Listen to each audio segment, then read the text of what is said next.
Donald Trump yesterday, talking to a lot of his Congress, sort of alluded to or made a joke that the midterms might even get cancelled. The midterms might not even go ahead. Do you think that this is genuinely a possibility? Oh, absolutely a possibility. I mean, I would go further and say most likely scenario that he tries to disrupt the midterms, cancel them, delay them, whatever else. I mean, this is a guy who just took Maduro out of Venezuela. I think we should take this deadly seriously. And if there's one lesson I've learned from Donald Trump over 2 terms, is that when he says he's going to do something bad, he almost always does something worse.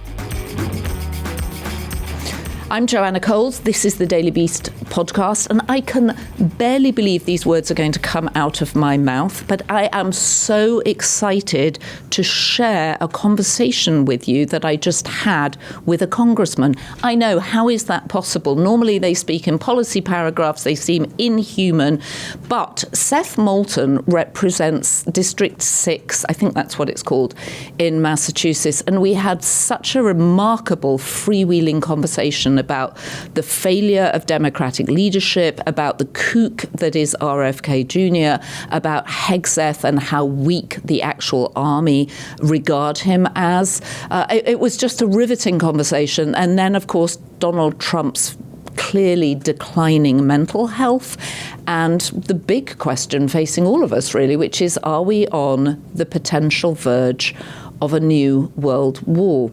Anyway, it's almost worth moving to Massachusetts for. Let's get into it. Congressman Seth Moulton. We're recording this on Wednesday morning for Wednesday evening broadcast, and as we speak, US troops appear to be trying to onboard a Venezuelan tanker which managed to evade the blockade and appears to be headed for Russia. Anyway, let's step back a moment and just ask you, Venezuela, is there even a plan there? Absolutely not. I mean, and the honest truth is we don't really know, because the administration has been lying to us every step of the way. You know, there are a lot of complaints about the fact that the administration hasn't briefed Congress, but in a sense, they have been briefing us, not reliably, but over the past several months. And we've had opportunities, especially on the Armed Services Committee, to ask them questions like, do you plan regime change in Venezuela? They said no. Do you plan to use ground troops in Venezuela? They said no. Do you plan to do anything beyond the boat strikes in Venezuela? They said no. So they have briefed us a bit. They've just lied to us every step of the way. So, Congressman, when you have a briefing, for those of us who've never been in a briefing room, who is briefing you and what is it like? Well, there are a lot of different briefings, but let me focus on 2. One is the briefing that we're going to have today from administration officials, and that's when people like Ranger Pete, the Secretary of War, as he calls himself. Ranger Pete. He's actually one of the only Army Rangers who never made it through Ranger School, so that's why we kind of joke about that. But anyway, inside military joke. But we must come back to Pete Hegseth, because I want a full debrief on him, and I know you've gone mano a mano with him in select committee meetings. But let's. I interrupted you. Explain a briefing to us. Yeah, so like we'll have an all-member briefing, all the members of the House or all the members of the Senate, and people like Hegseth and Rubio and their deputies will come and explain stuff. And Hegseth always reads very carefully from his notes, because especially after the Iran briefing where he said things that weren't true, he's got to be very careful about what he says. Rubio is much more casual, and he'll just get up there and say, all right, look, guys, I'm one of you. You know, I was in the Congress just a short time ago, and let me just level with you what's going on. But in these big briefings, they don't get into much detail because there's a lot of members that they obviously can't trust. And as a result, they just sort of give this high-level stuff. But we can still ask fundamental questions like, do you plan to invade Venezuela? And let's just say they have lied. The second kind of briefing that I get is as a member of the House Armed Services Committee, we have much smaller briefings with lower level people. These are sort of like, deputy secretaries in the Department of Defense and just relatively senior military officials, admirals, generals, and whatnot. And in those settings, with a much smaller group of more trusted individuals, and these are fully classified, we can really get into the details. When we really ask tough, pointy questions, like, are you making operational plans for doing anything in Venezuela? Now, because these are classified, I can't share the answers to the questions, but I can tell you, have they told the truth? And I can share some of the questions that we have asked. And the bottom line is they just come in and lie to us. Really? So what are some of the questions you've asked then? Is there going to be regime change? Has anybody said, did anybody ask, are they going to extract the president and his wife? I don't think anyone asked that question in particular. We also didn't ask, are you planning to invade nations to steal their oil? Because, right. I mean, if I were a member of the Duma in Russia, that might be a good question to ask, but we didn't think we had to ask a question like that in the United States of America. Well, I guess we've learned our lesson there. So you're going to have a briefing today. Are there going to be questions also asked about Cuba and Colombia and now, unfathomably, Greenland? In the larger briefing we're having today that all members of the House can attend, the administration officials usually try to filibuster for quite a while, so we don't get to very many questions. I mean, this is like such a test of any politician. Like, do they just speak for a long time and filibuster, or do they genuinely want to hear your questions? Like, there are colleagues of mine who do town halls where they basically just rattle on forever, and I really try to actually listen to people and then let them yell at me if they want to and actually get to respond to those questions. This administration, they don't want to take questions. So they're going to filibuster for a while. They'll get to a few questions at the end, and it's kind of like this, rat race to get up to the front of the auditorium and ask your question. And if there are a bunch of softballs from Republicans who will aid the administration by filibustering themselves, well, let me just spend about 5 minutes before I get to my question talking about what a brilliant president Donald Trump is, then we're not going to get to ask many of these pointed questions that we really need to ask to do our job. So I'm assuming that you woke up on Saturday morning like the rest of us with complete surprise and shock at the news about Maduro. Now Congress is back. What are you hearing from your colleagues across the aisle, as well as Democratic colleagues? Well, first of all, just to tell you how it happened, I get a text at 3 a.m. from a friend who just said, saw this on the internet, looks like this is happening. Was I surprised? In a sense, was I shocked? No. Because honestly, I've just gotten used to this administration lying to us and doing things that they say they won't do, and doing things that are just completely insane. Like, this is absurd. What's going on here? I think some people have lost touch with the fact that this administration has normalized things so much, normalized crazy, absurd things that you would only expect dictators like Vladimir Putin to do, that we're not just stepping back and saying for a minute, this is totally nuts. It doesn't matter how bad Maduro is. It doesn't matter what a mess Venezuela is. It doesn't matter how brilliant the military operation was. Very proud of the troops, sure. I'm proud of the troops, of course. I'm proud to be a veteran myself. That doesn't matter. This is nuts. And we should not be running Venezuela. We should not be occupying Venezuela. We should not be putting more people into Venezuela. We should not be starting wars for our oil companies who, by the way, if you do the math, don't even want Venezuelan oil. None of this makes sense. It's dangerous, and it does nothing to solve all the big problems that we actually have here at home.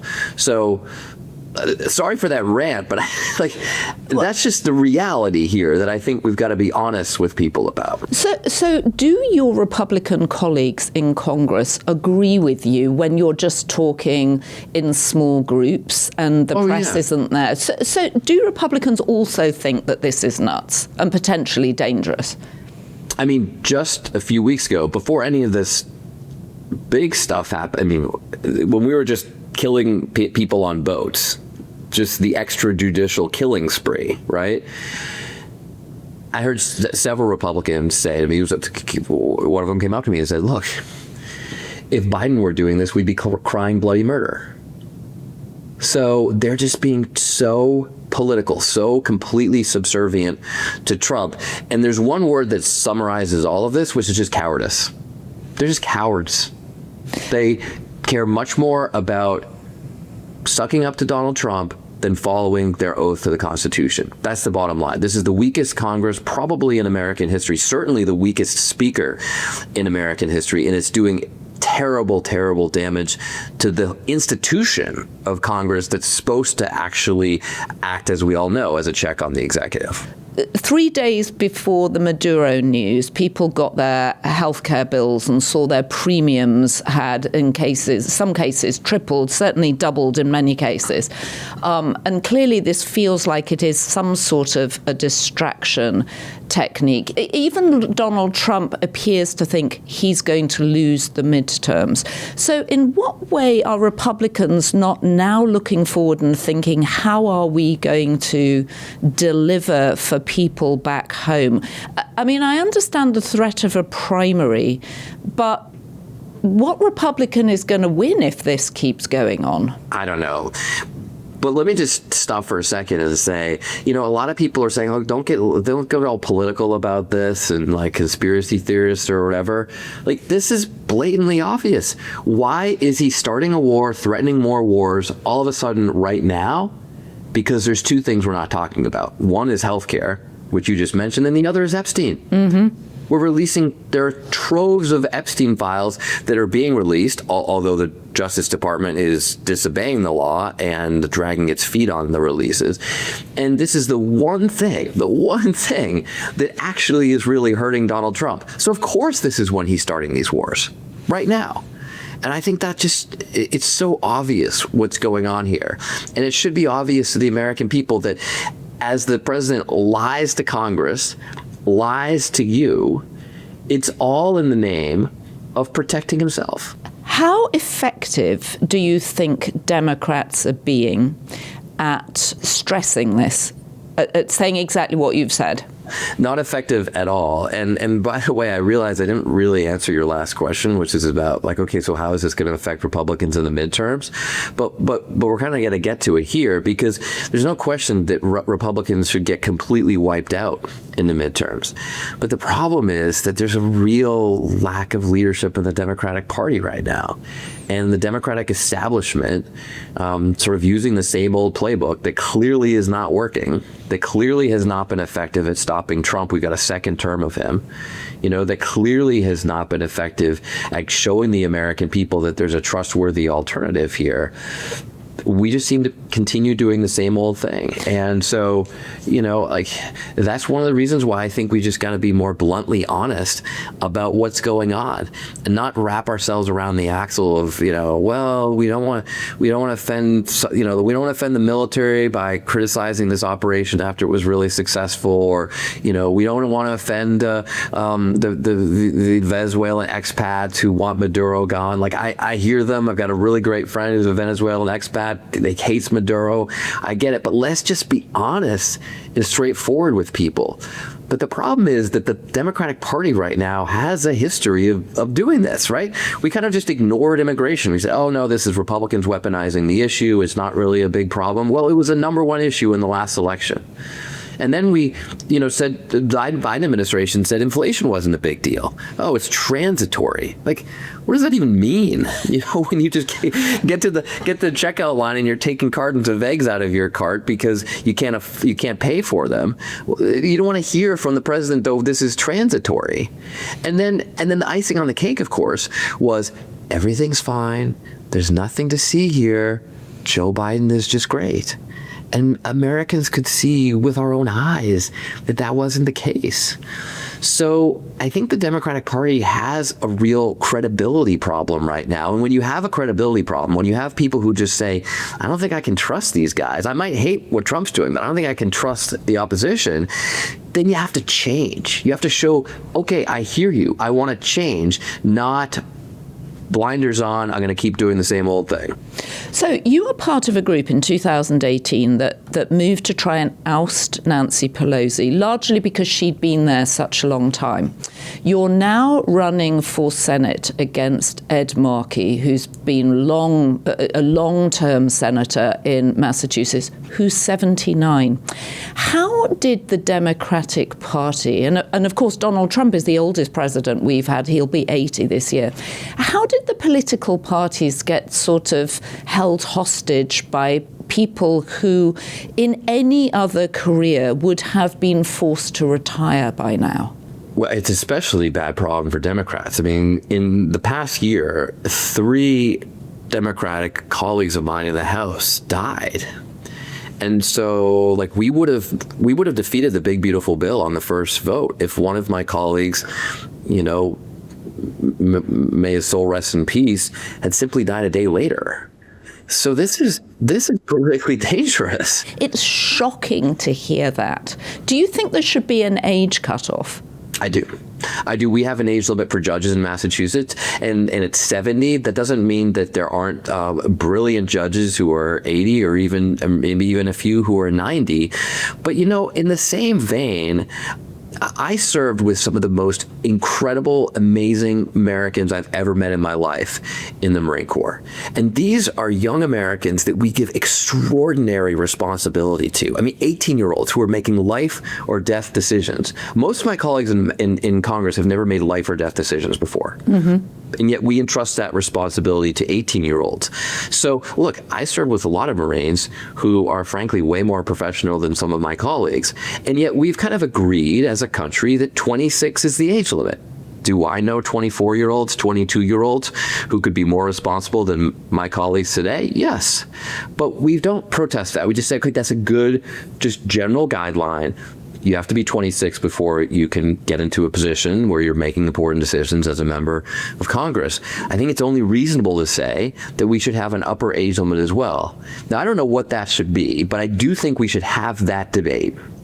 I want to foster that debate, and I'll tell you this: like, if we can, you know, conclude on an age, you know, come to an agreement, I will work to pass it into law. And if I'm ever in that position myself, I will certainly abide by it personally. So, how is your Senate race going? I mean, it's early days, but it's later this year, right? Well, I mean, it is early days because the election is not, the primary is not till next September, and we just launched a couple months ago.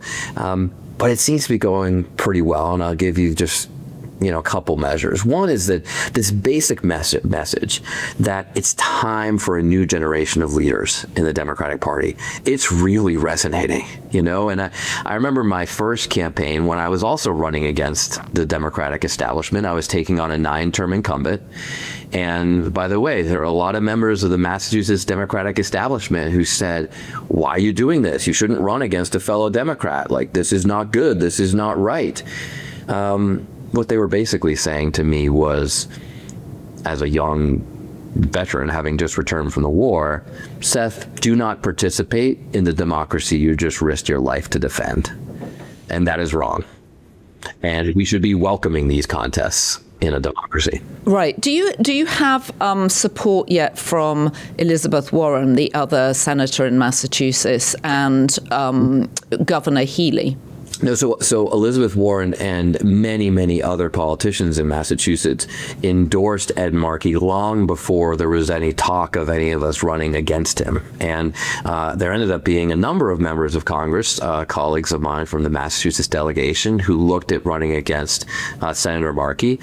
Prominently, Jake Auchincloss and Ayanna Pressley as well, both of whom have decided not to run. But what Senator Markey did is he spent the first part of this this year just running around and getting everybody's endorsement that he could. But endorsements don't win races.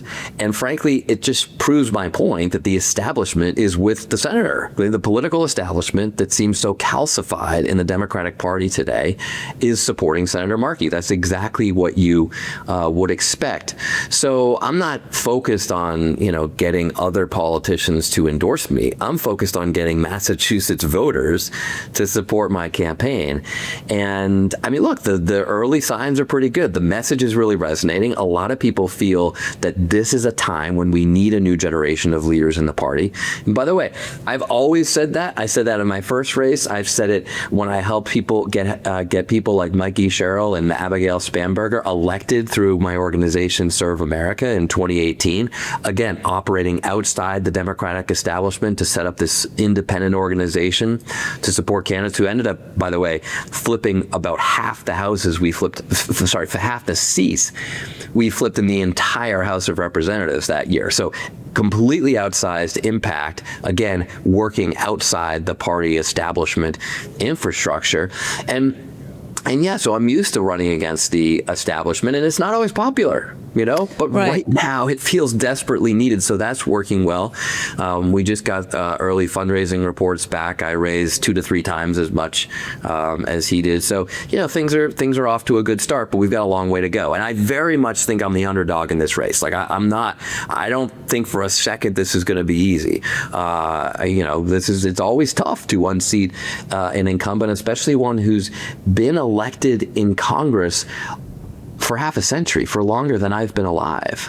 It's just extraordinary to think that someone could be doing it for that length of time. And of course, he's been a popular senator, but the point is he is right. Very good guy, and I want to acknowledge that. Like I thank you for your service, Senator. You've dedicated the majority of your life to public service, to serving in elected office. It's not always an easy job, and I respect Senator Markey. And by the way, I like him. He's a nice guy. He's a very nice guy. But thank you for your service. Let's pass the torch to a new generation of leaders. So another family that is, or other entrenched Democrats in Massachusetts are, of course, the Kennedys. And then you have Robert F. Kennedy now pulling back on vaccines and seeming to be trying to unsolve problems that have been solved for a long time. Again, what are you hearing from Republicans on the Hill about what they actually think about Robert Kennedy? I think he's a kook. I mean, so many of them said, come on, Democrats, stop whining about this. He's not actually going to get confirmed as Secretary of HHS. And do they have, what is their reaction to what he's doing, the dismantling of allowing children certain vaccines, the pushing back of vaccines until kids are 12? I mean, their public reaction is to do nothing because this is what Trump seems to want, right? And again, they're just cowards. So they won't do anything to go against the president. And privately, especially the doctors, know that it's ridiculous. And I've had some of these private conversations with doctors who, shake their heads. But what Republicans are able to do in this moment is rationalize their position, really, really drink the Kool-Aid by keying into one thing they like that he's doing. And one of the sort of recipes to Donald Trump's success, I hate to admit it, is that he usually finds a kernel of truth, tries to address that kernel of truth, and then, of course, just blows it completely out of proportion. So when, Secretary Kennedy says America's not very healthy and we should eat healthier foods, I agree with that. Right, it's hard not to agree with that, as a parent, right? As a dad, I feel like it's such a struggle to get my kids healthy food here in America. And so I agree we should be eating healthier. We should not be failing to vaccinate our kids. Oh, crazy times. So let me ask you about Pete Hegseth, who also served in Iraq as you did. What do you make of his decision, or perhaps it's Donald Trump's decision, but nevertheless, the two of them, to change the name of the Department of Defense to the Department of War? And what do you make It's so pathetic. And what do you think of his whole warrior culture? When you saw him pull all the generals together and make them come from across the world and sit in front of him and then him lecture them on being overweight, what did you think as a Marine? It's the definition of weakness. He's so weak. You know, he's so weak that he has to go around and puff up his chest and try to act tough and say mean things and change the name of his department to war instead of defense to try to prove something he's probably been trying to prove for his entire life, which is that he's not weak. And yet he's totally weak. And one sign of weakness is when you can't even adhere to your own principles. And that's what we've learned time and again with Pete Hegseth, because Pete Hegseth right now is going after a true American hero, astronaut Mark Kelly, current senator, demoting him in rank, doing things that are totally unprecedented. Why? Because Senator Kelly said something crazy. He said, you should follow the law. You should follow the law if you are serving in the United States military. A position of strength would have been for the secretary to say, yeah, he's right, and I'm not going to tell anybody not to follow the law. The whole thing would have gone away. But he's so weak that he has to try to attack Mark Kelly. And then it comes out that Pete Hegseth himself said basically the exact same thing, word for word, back in 2016 or 2015 when he was criticizing Donald Trump, like most Republicans at the time, before he changed his principles to support Donald Trump. So everyone I know in the military thinks that Hegseth is a total joke. And that's kind of the more junior folks. The more senior people, who I, just know because of my job here in Congress on the Armed Services Committee, will privately admit that the Department of Defense is just in total chaos. Nothing is getting done. It's a mess, and it's dangerous. It's dangerous for our national security when the Secretary of Defense himself is a threat to our national security, as he proved when he released all this classified information right before an operation, where had the Houthis or the Chinese just gotten that classified information, they could have shot down our planes and Americans would have died. Okay, so let me take you back to Democratic leadership. Because Other than that, he's great, though. Okay, so if it comes back that it is classified, will you take accountability or not? We've already established, you've already admitted that it was classified because everything you get from CENTCOM is classified. You just explained that to me. That's how you justified not answering the question. Not what I said. I didn't confirm any classification or Okay, so if it is what confirmed, I know is that will you take everything accountability? I share, everything I talk about, Mr. Secretary, does accountability apply to you or not? Is classified whether I talk or not. Does it apply to you or not? Does what apply to me? Accountability. You said accountability is back at the Secretary. And you know what? The Houthis were held accountable for shooting at our... I'm just asking if it applies to you. But let me take you back to Democratic leadership and what's going on there. We had Governor Walz pulling out this week saying that he was unable to campaign fully and give his attention to the people of Minnesota, which seemed odd because he must have been able to campaign last time he ran for office and look after the people of Minnesota. Whatever, let's put that on one side. Who do you think is doing a good job, besides yourself, of course, in representing the younger generation or the new generation? They're still boomers, I think, a lot of them, of the Democratic Party. I love this question, and I'm going to get to it, but I just want to say something about Tim Walz first.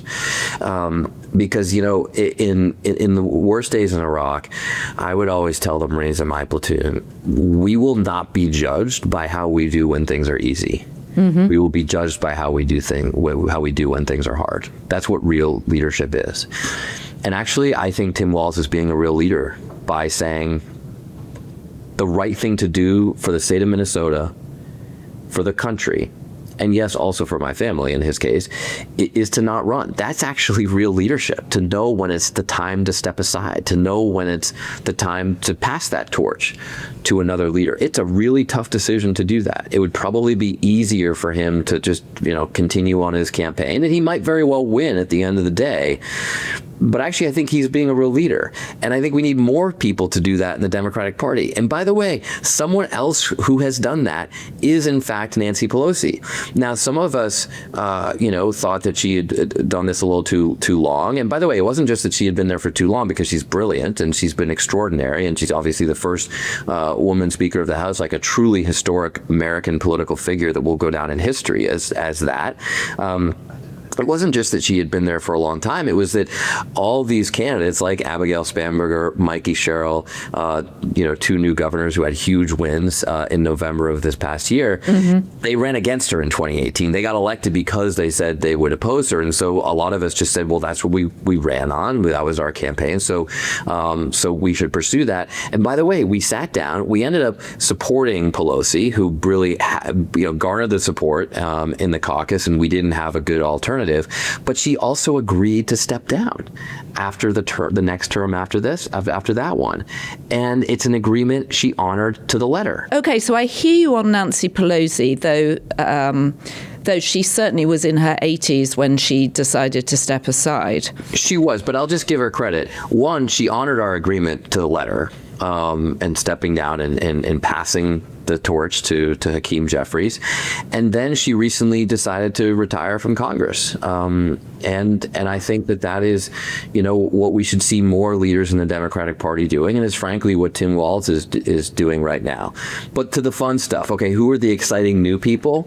Well, look at the big wins that we had just a couple months ago. Right. Zohran Mandami, Mikey Sherrill, Abigail Spanberger, down the eastern seaboard, right? And they are in different positions on the political spectrum, right? I mean, Zohran Mandami is, technically he's a democratic socialist, right? Abigail Spanberger. And also defied what I think the Democratic establishment wanted for the city of New York, right? I mean, 100%. Their candidate was really Andrew Cuomo. You're obviously incredibly smart, so you're anticipating my point that I'm trying to get to, which is that I'm very, very smart. Thank you for pointing that out. No, but I mean, so they're not all the same Democrat at all. Abigail Spanberger and Zohran Mandami are very, very far apart on the ideological spectrum of Democrats. But by the way, if we're going to be a majority party, we got to get them all in the tent, right? And so, first of all, I think it's great that both of them are in our party, and Mikey Sherrill is much closer to Spanberger, and she's only a half mile away from Zohran Mandami, right across the river, right? But they all won big. So what do they have in common if they have some ideological differences? Well, two things. They're next generation leaders, every single one of them, and they've all run against the establishment. They've all run against the Democratic establishment. They've put forward things like an affordability agenda that has not been part of what Democrats were talking about at all. You never heard an affordability agenda from Joe Biden. It wasn't a big part of Kamala Harris's campaign. She just said she was going to do the same thing as Joe. So this is really exciting new leadership. And the point is, it's a change. People say, okay, these Democrats are not doing the same old thing. This is not the Democratic establishment. These are young next generation leaders that I can get excited about and get behind. And that's why they didn't win by a little. They won by a lot. They really won big. Okay, so what about Governor Newsom, who's certainly broken through in terms of his social media and his appearance to be unafraid of Donald Trump and his clear enjoyment at mocking Donald Trump?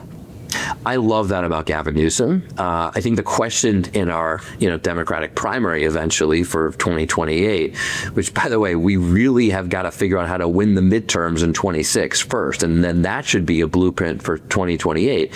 But when we get there, I think Democratic voters across the country will certainly acknowledge all the things that Gavin Newsom has done to confront Donald Trump, which I admire myself. The question will be, is that the person that we want leading the party? Is that the person who can win states like Wisconsin and Pennsylvania?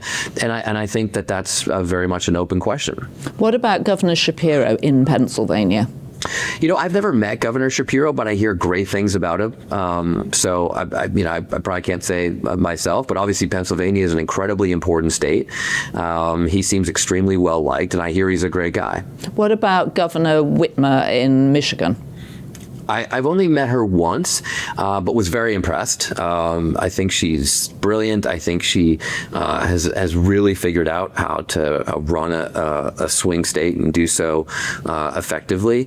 But I would just point out that, Barack Obama was totally unknown this far out. Okay, you totally, right? You now stole my point, because I was going to say that the really smart, interesting thing about Barack Obama coming from outside the Democratic establishment was his decision to take on Hillary Clinton, who just seemed unsurpassable at that point. Everyone assumed that she had it all wrapped up. That's right. Look, the most frequent question I get in my Senate race is, Seth, a Kennedy tried to do this in Massachusetts to unseat Ed Markey and failed. So who do you think you are? No one's ever heard of Moulton or whatever. And the point is that, it's hard to run against the establishment.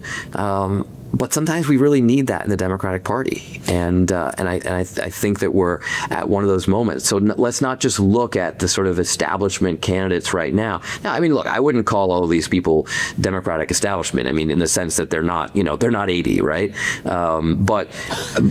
But I think we might see some people come out of left field here in the course of the next 3 years, and we might have a nominee that none of us can expect right now.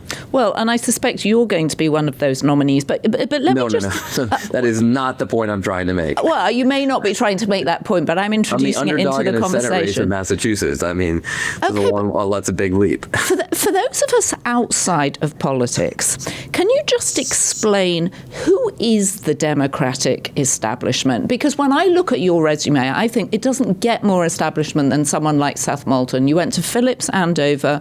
You've got 3 degrees from Harvard. Your first degree was in physics. You've got an MBA, and you've got a master's in public policy. And yet, who is the Democratic establishment that is holding down a whole generation of new leaders to the detriment of, frankly, the country?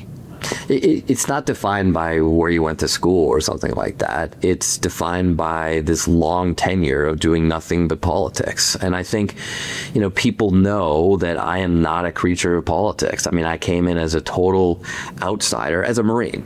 Fundamentally, I am here because I saw the consequences of failed leadership in Washington as a U.S. Marine, and I said, I don't want that to happen again. There was a tough day when a young Marine in my platoon, came up to me and said, sir, you ought to run for Congress someday so that this shit doesn't happen again.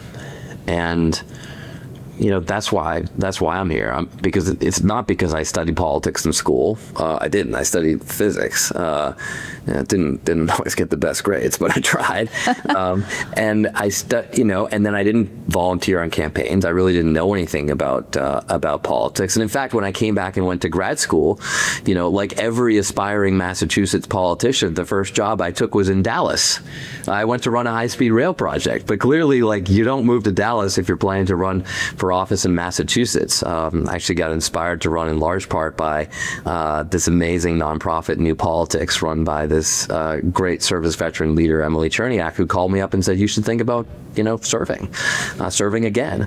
But anyway, the point is that, there's this sort of calcified, all I've done is politics my entire life. That totally defines me. I followed it as a kid. I studied it in school. I ran for the school board and then was elected to the state senate or whatever. I got picked to run for Congress by the establishment because they just said it's his turn next, right? He's been waiting in line, and that's all I've ever known. And I think that's not what Americans feel like they need. When I first got elected, I remember I was trying to hire a very diverse staff. And by that, I mean people with a broad range of experience, not just political insiders, although, by the way, we made sure to hire a couple of political insiders so we kind of knew how the system worked. But I said to them, I said, look, if we were coming in to a real high-performing organization, it would be very arrogant to say on day one, we're going to do everything differently. But the flip side of that is if you're coming into a very low-performing organization, then it's kind of dumb to say, we're just going to keep doing what everyone else is doing. So I really challenged my team, like, let's see if we can do things differently, see if we can do things better. And I just think that that's the way that Americans feel about the political establishment right now. I mean, Congress has abysmal approval ratings. People are frustrated with politicians on both sides of the aisle. So we don't need more of the same. We don't need more of the people who just got us to this point. We need some people who have a bit different perspective to come in and say, let's shake things up. When you were watching the debate between Donald Trump and Joe Biden, what did you think would happen at the end of it? Okay, so I gotta confess. Oh my God, you didn't watch the debate. You didn't watch the debate. I had tickets to a great concert with a good friend and did not see the beginning of the debate. I only saw the end. What was the concert? Now look, you can watch What it. was the concert? It's not the end of the world. But here's the thing. You have to tell us what the concert was. I saw like 6 minutes of the debate, right? Did you not go back and watch it? Did you not go back and watch the whole thing? Well, later I saw the clips, yes. Right? I mean, you could, in this day and age, you can, later that night even just get the clips or whatever. So I don't think I was being totally irresponsible as a member of Congress. At some point, I'm a human too, right? Okay. And I don't love politics as a sport. So I'm not the guy who organizes the big debate watch party and calls all my friends and says, this is the coolest thing I've ever done. No, I wanted to go to a concert. Sorry. Can you tell us what the concert was? It was a series of bands down in DC. I mean, it was I don't even remember exactly who was playing, but it was just a great fun, evening off or whatever. And I caught the end of the debate, and I about 30 seconds in, after turning it on, I said, "Oh my God, we're going to lose." And the next day, I said this to some colleagues, and I said, 30 seconds into watching the debate, I said, I can't believe this, we're going to lose. And my friends all said, oh, no, that was just the beginning, it got a lot better. I'm like, oh no, this is even worse, because I watched the end. I apparently watched the peak of Joe Biden's performance. And look, I'm giving you an honest story here, right? I mean, this is how I saw it. But, and by the way, I don't think I've ever admitted to anyone else on a podcast that I didn't watch the whole debate from start to finish. But well, it's too late now anyway. It's too late now, so that's the actual story. And I don't revel in sharing this story because Joe Biden was actually a great mentor of mine in politics. When I ran in this very contentious primary against the Democratic establishment, and by the way, back then, Nancy Pelosi, Elizabeth Warren, Joe Kennedy, they all campaigned against me, really attracted. They all campaigned against you? Against me, yeah, as this young veteran running, against a 9-term incumbent who'd only passed one bill in 18 years. They all supported him.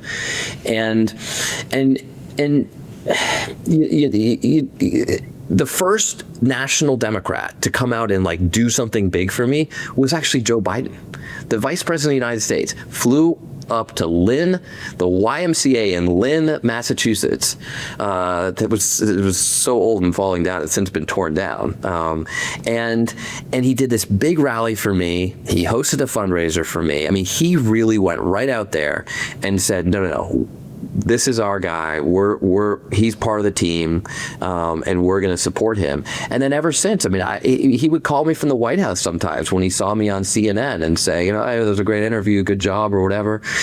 So I have a tremendous amount of personal affinity for Joe Biden, and I've learned a lot from him. But at some point, you need to step aside. And also, didn't you say that at some point he stopped recognizing you? Yeah, he did. I mean, it's someone who used to pick up the phone when he saw me on CNN, and then there are a lot of us here. You know, there's 535 of us on Capitol Hill, but he used to pick up the phone when he saw me. When we were together in a small group at the D-Day anniversary in France. You know, he didn't recognize me. And so after that debate, I said, you know, I'm sorry. I became, I guess, the third in the Congress, House, or Senate to come out and publicly say that he shouldn't run for office. But I'm not even that proud of that, because frankly, I should have been the first, and I should have said it even sooner than I did. Okay, so Donald Trump yesterday, talking to a lot of his Congress, sort of alluded to or made a joke that the midterms might even get cancelled, the midterms might not even go ahead. Do you think this is sort of rhetoric and he's just trying something out? Or do you think that this is genuinely a possibility? How concerned we should be? Absolutely a possibility. Absolutely. I mean, I would go further and say most likely scenario that he tries to disrupt the midterms, cancel them, delay them, whatever else. I mean, this is a guy who just took Maduro out of Venezuela and said, you know, Maduro was corrupt. He's not the justified leader, right? This is what he's technically on trial for in New York, right? And then did Trump install the person who actually won the election? No, because the opposition party, one of the big leaders of the opposition, not actually the person who was elected, but a key ally, won the Nobel Peace Prize that he wanted himself. So out of personal jealousy, he did not reflect the will of the Venezuelan right, people. Christina Machado. Right, and now he's saying, oh, well, you know, we just need to be in charge for a while. They shouldn't have elections until things simmer down. That sounds to me like a trial run of what he can use. Oh, well, things are too chaotic right now. There's a war going on. Remember when Zelensky came to the office and he said, oh, you can't have elections because of the war? And Zelensky said, yeah, well, that's what our Constitution says. By the way, that's not what our Constitution says. Maybe this is part of why he's starting so many wars. So I think we should take this deadly seriously. And if there's one lesson I've learned from Donald Trump over 2 terms, is that when he says he's going to do something bad, he almost always does something worse. Do you think that we actually stand on the edge of potentially another world war? A world war would start with China invading Taiwan. That's where a world war would start. And you know, not to be a downer, but like this actually is probably the single most important issue in the world today. I sit on the Armed Services Committee and the Select Committee on China. And the way this plays out in the war games is China invades Taiwan. America comes to Taiwan's defense, as we have heavily implied. And World War III breaks out, and it often goes nuclear, which means that life as we know it ends on planet Earth. And by the way, for everyone who says, oh, well, Seth, that's crazy, like we just wouldn't get involved. Okay, well, then that means that, you know, we can't even have a private conversation with cell phones in our room, because China could be spying on us because they'll own every advanced chip in the world. You know, so the next time you want to have a private conversation with your family, plan on putting your cell phones in a lead box before you start. I mean, this is both options, either not helping Taiwan or helping Taiwan, are devastating for us and for the rest of the world. And so it is the most important thing that we deter and prevent a war with China. And so the question that you have to ask when you're looking at all these other much more minor foreign policy problems in the world, Venezuela, which is like, you know, 780 on the list, right, is does this help stop a war with China, prevent a war with China? And the answer is no. No, actually, when we put a lot of American ships and personnel and focus and attention and assets and everything else in Venezuela, of all places, we are taking them away from preventing a war with China. Do you think there's any indication that Donald Trump would actually go to the aid of Taiwan? I think the problem is, so again, like if his advisors, there's a whole slew of his advisors who are China hawks, they would point out all these problems with not going to the aid of Taiwan, and most importantly, the fact that if you say you won't protect them, that makes it more likely that China starts a war. But the other reality here is that a lot of these war games have China attacking us, maybe not in the United States of America, but our satellites, our ships, our things that would get in their way from a successful operation in Taiwan. They have them attacking us first. And I'm not talking about anything classified here. I'm talking about, when think tanks do war games or whatever. And so I'm not sure how any president doesn't respond to that if all of a sudden China's shooting a bunch of missiles at our people, at our ships, at our satellites. You're on the Armed Services Committee. You must get all sorts of intelligence briefings. What are the briefings you get that give you an inkling into what Xi Jinping actually thinks of Donald Trump? Well, I wouldn't be able to share any of that. But I will just make two broad points that I think everyone needs to understand. Xi Jinping is deadly serious about this.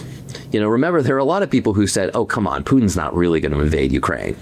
Like, I know he said that he would. I know that he's written about it. I know that he's basically staked his reputation on it. But he's not really going to invade Ukraine. It doesn't make any sense. Well, let's just be clear. Sometimes dictators, Donald Trump being a good example, a wannabe dictator, tell you exactly what they're going to do. And Xi Jinping has said he wants to invade Taiwan. He staked his personal reputation on it. He staked China's reputation on it. He's spent billions of dollars building a military that has a huge amphibious invasion force to invade Taiwan. This is pretty clear that this is what he wants to do. And Xi Jinping's also not getting any younger. So if he wants to do this in his lifetime, then he's probably going to have to do it relatively soon. So the most important thing that you should know from the intelligence picture is Xi Jinping really does want to take Taiwan by force. And the question is, does he think that we would stop it? Because if he thinks that we will stop it, he's not going to do it. If he thinks he will lose that war, He's not going to do it. But the danger with Donald Trump is that a lot of people think that he might not do anything to stop it. I've already explained why he might get dragged into this war anyway. But so it's a worst case scenario with Trump where people don't take his support of our allies seriously, so they feel like they can run all over us if they want to. And then we might get dragged into the war anyway. But the important thing is that the stakes are really high here. The stakes are high. Do you hear from your Republican colleagues, because there's so much talk now about the state of the president's mental health, do you hear anything from your Republican colleagues about the 25th Amendment? No, I've not heard anything. But there's no question that Donald Trump is not only all these bad things, and he is, he's also just getting senile. This kind of comes back to another theme we've hit on in this conversation, which is, although the Democratic Party right now is known more for having a lot of calcified, very old leadership, Donald Trump is really old as well, and I think it's pretty obvious that he is also kind of losing it, and that doesn't make things less dangerous. It makes things more dangerous for our country. I have one more question, which might help people feel a bit more enthusiastic at the end of this. It's the beginning of the year. Lots of people have new health regimes. You remember, once a Marine, always a Marine, right? What is your fitness regime? What are the basic things you learn in the Marine Corps that we as normal people can do some of in our own lives to stay fit long enough to see the democratic leadership rise again? Do something, always do something. And so I work out 6 out of 7 days a week, although I often, will kind of work out 7 as well, because I'm but here's the point. I think your workout and my workout are probably very different. When you say just do something, what's the minimum one can do? Okay, so just before this, I worked out with a bipartisan group. We still have a bipartisan workout group in the house gym that does sort of a CrossFit regimen that's actually pretty pretty tough. You'd be surprised by, there are some members of Congress who are actually in really good shape, and I think it's a healthy thing that we have this bipartisan workout group. But you don't have to do that. Just go for a little run or a long walk. Just do some squats. Standing in your bedroom or whatever. But I always explain to people that yes, I work out 6 days a week. I'm not a brilliant athlete. I just do this because it's good for my I just do this because it's good for my physical health, and it is necessary for my mental health in this job. I don't actually look forward to working out. Sometimes it's a chore, although I try to, sometimes schedule workouts with friends and whatnot to make it a bit more enjoyable. But I always feel better after I've done it. And I just think it's a good, healthy thing to do. So I'm going to try to keep it up. All right, do something. Okay, we've ended on a positive note. All right, Seth, thank you very much for joining us. We'd love to have you come back and give us regular updates on what on earth is going on in Congress, because it seems incomprehensible from the outside. Thank you so much for having me. So a reminder to leave us a comment. Tell us what you think about Seth Moulton's policies and his views on Mark Kelly, on RFK Jr., on Pete Hegseth. Very curious to know what you think, and on his comments on Democratic leadership. Does it need to now lean down to younger members? Before we leave you, a small request, and frankly, you won't want to miss this. We've launched a new show, Obsessed, the podcast. It's where our editor-at-large, Kevin Fallon, and a rotating cast of brilliant culture obsessives pull apart the moments everyone is secretly texting about. The kiss, the meltdown, and the celebrity who just cannot help themselves. If you love it, we are, quite unapologetically, obsessed. You'll find episodes 3 times a week, so make sure you subscribe now. Follow Obsessed, the podcast, wherever you get your podcasts. And then, because we now live on screens, go to YouTube and subscribe to the Daily Beast's Obsessed channel. You'll get the video, the early drops, and all the glorious chaos as it unfolds. Search Obsessed, the podcast, on your podcast app, and the Daily Beast's Obsessed on YouTube. Press follow, press subscribe, consider yourself fully inducted, and do not say I didn't warn you. It becomes addictive rather quickly. And we're going to give a special shout out to our B-Beast tier of members. Yvette Johnson, Methinks, Betsy O'Farrell, Mills and Linz, Shelby, Max Quibbett, David Sherry, Thomas Moore, Maria Voltaine, D. Kujawat, Sinya Lund, John H. Overrocker, Deb K. Ostrander, Sandra Clark. Sandra, I like your comments. Thank you for them. Travels with Carl, Andrew Beaver, Capinator. Also like your comments, Capinator. Harry Clark, Dawn McCarthy, Daniel Doglover, M. Greiner. I think I've seen comments from M. Greiner too. Dice Stone, Fulvia Orlando, a name that always excites Michael Wolff. Herbie, Andrew Meller, Andrew, we got your email. We're expecting your books for Michael to sign. Tatnall, a name that Michael finds confusing, but I don't. It sounds very British to me. Val, Love Francisco, Will Hutchison, Andrea Hodel, Bocock, DC, Sharon Shipley, Connie Rutherford, Karen White, and of course, Heidi Riley. Thank you all very much. And to our production team, Devon Rogerino, Ryan Murray, and Heather Passaro.